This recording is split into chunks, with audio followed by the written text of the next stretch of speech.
ჩემი აზრით ყველაზე რთული არის გამოვლენა, რომელ პაციენტს, რომელსაც უკვე ანევრიზმა აქვს, რომელ პაციენტს შეიძლება გაუსკდეს ანევრიზმა.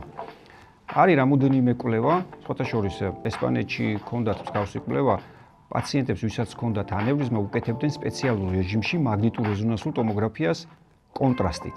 ანუ კონტრასტის გარეშე ეკეთება როგორც წესი და არაინვაზიურია, თუმცა ამ პაციენტებს უკეთებდნენ კონტრასტით და ნახულობდნენ ამ სიძარღვის ანევრიზმის კედლის ანთება რამდენად ვლინდებოდა, ანუ ჩართვა რამდენად ვლინდებოდა და თითქოს ვარაუდობდნენ, რომ ეს შეიძლება იყოს პრედიქტორი ანევრიზმის გასკდომის. ამან დიდი პოპულარობა ვერ მოიპოვა, მაგრამ დღესდღეობით მე ესე ვფიქრობ და შენი აზრი მაინტერესებს.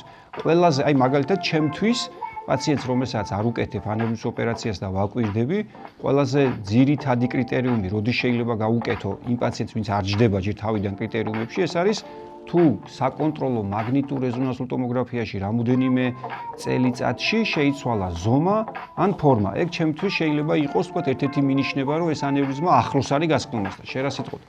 გეთანხმები.